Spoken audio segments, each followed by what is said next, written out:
রাধে রাধে। কেমন আছো তোমরা সবাই? আশা করছি রাধারানীর কৃপায় সবাই ভালো আছো। আর তোমাদেরকে স্বাগত জানিয়ে আমার আরেকটি নতুন ভিডিও শুরু করছি। আর গুরু গোবিন্দ বৈষ্ণবের চরণে দণ্ডবত জানিয়ে আজকে সৎসঙ্গ শুরু করছি। তোমরা সকলে পাশে থেকো আর অবশ্যই সকলেই সৎসঙ্গে যোগদান করো। আর প্রথমে একটু হরিনাম করে গীতা পাঠের প্রথম শ্লোক শ্রবণ করব। হরে কৃষ্ণ কৃষ্ণ কৃষ্ণ হরে হরে, হরে রাম রাম রাম হরে হরে। শ্রীমদ্ ভগবদ গীতা প্রথম অধ্যায় বিষাদযোগ। ধৃতরাষ্ট্র উবাচ। শ্লোক 1। ধর্মক্ষেত্রে কুরুক্ষেত্রে সমবেতা যুধুৎসব মামকা পাণ্ডবাশ্চৈব কিম কুর্বত সঞ্জয়।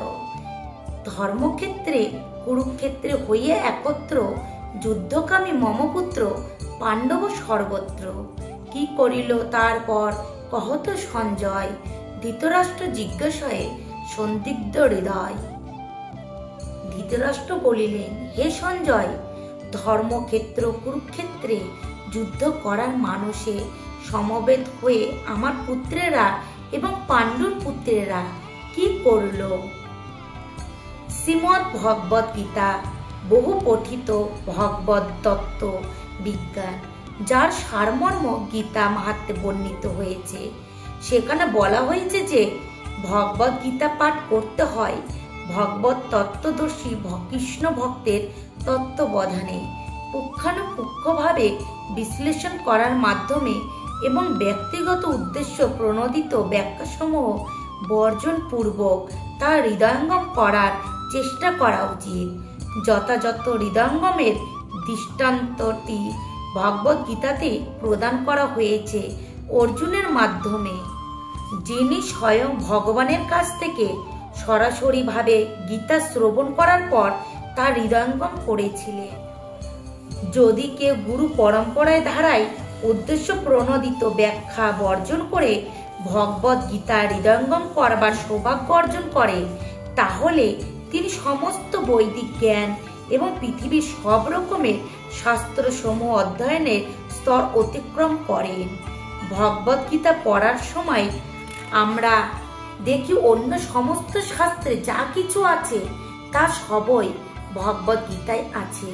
উপরন্তু ভগবদ গীতায় এমন অনেক তত্ত্ব আছে যা আর কোথাও নেই। এটি গীতার বিশেষ মাহাত্ম্য।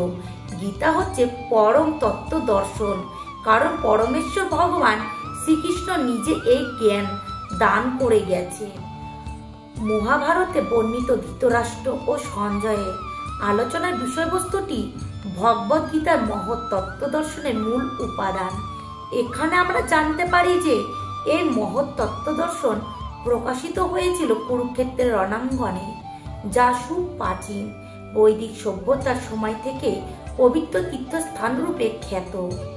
ভগবান যখন মানুষের উদ্ধারের জন্য স্বয়ং এই পৃথিবীতে অবতরণ করেছিলেন, তখন তিনি পরম তত্ত্ব সমন্বিত এই গীতা দান করেন। ধর্মক্ষেত্র শব্দটি খুবই তাৎপর্যপূর্ণ, কারণ কুরুক্ষেত্রের যুদ্ধক্ষেত্রে ভগবান শ্রীকৃষ্ণ অর্জুনের পক্ষ অবলম্বন করেছিলেন। কৌরবদের পিতা ধৃতরাষ্ট্র তার পুত্রদের চূড়ান্ত জয়ের সম্ভাবনা সম্বন্ধে অত্যন্ত সন্দিগ্ধ ছিলেন। তাই দ্বিধাগ্রস্ত চিত্তে তিনি তার সচিব সঞ্জয়ের কাছে জানতে চাইলেন তারা কি করল।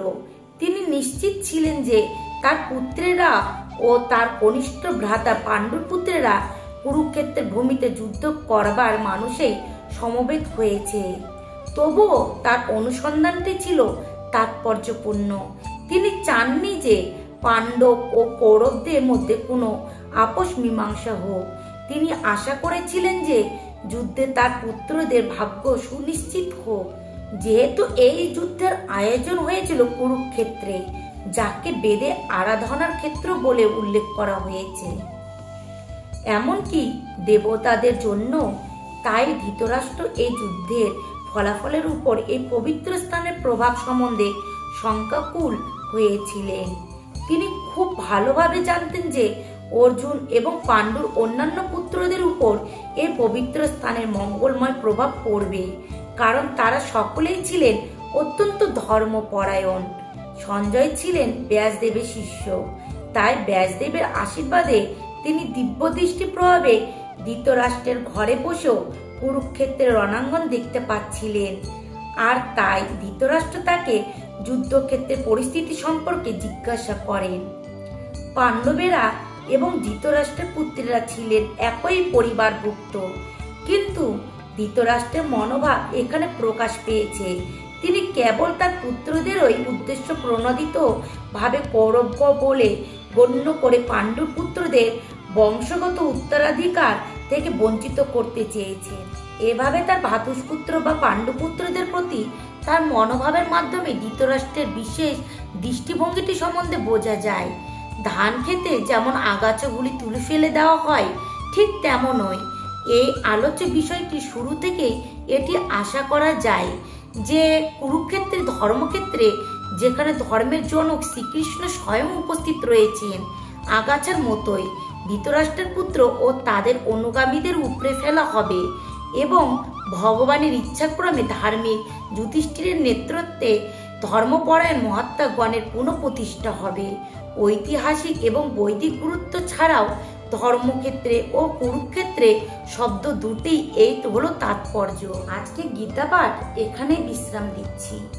আর গীতা পাঠের পরে অবশ্যই আমাদের গীতার মাহাত্ম্য কথা শ্রবণ করতে হয়।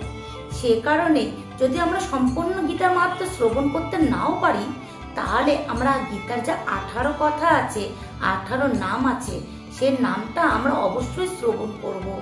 অবশ্যই আমাদের গীতা পাঠের পরে সে নাম শ্রবণ করা প্রয়োজন। সে নাম হলো গঙ্গা, গীতা, সাবিত্রী, সীতা, সত্য পতিব্রতা, ব্রহ্মবলী, ব্রহ্মবিদ্যা, ত্রিসন্ধ্যা, মুক্তি গেহিনী, অর্ধমাতা, চিদানন্দা, ভগ্নে ভান্তি নাশিনী, বেদত্রয়ী, পরানন্দা, দত্ত জ্ঞান মঞ্জুরি। এই হলো গীতার 18 নাম। আমরা গীতা বিশ্রাম দেওয়ার পর অবশ্যই এই 18 নাম আমরা স্মরণ করব, তাহলে আমাদের গীতা পাঠের পূর্ণতা লাভ হবে। আর আজ তোমাদের গীতার প্রথম শ্লোক পাঠ করে শ্রবণ করালাম। তোমরা সকলে মন দিয়ে শ্রবণ করেছ তো? কারণ আমাদের সকলেরই গীতার প্রত্যেকটা কথা মন দিয়ে শ্রবণ করা প্রয়োজন। আর আমি প্রতিদিন তোমাদের একটা করে শ্লোক শ্রবণ করানোর চেষ্টা করব। তোমরা সকলে আমার পাশে থেকো, আর অবশ্যই তোমরা এই পাঠ শ্রবণ করো। বেশি সময়ের জন্য না, প্রতিদিন একটা করে শ্লোকই আমি পাঠ করব, কারণ প্রত্যেকটা দিন যতটুকু সময়ের মধ্যে এই একটা শ্লোক হবে আমি ততটুকুই পাঠ করব। তোমরা সকলেই আমার পাশে থেকো।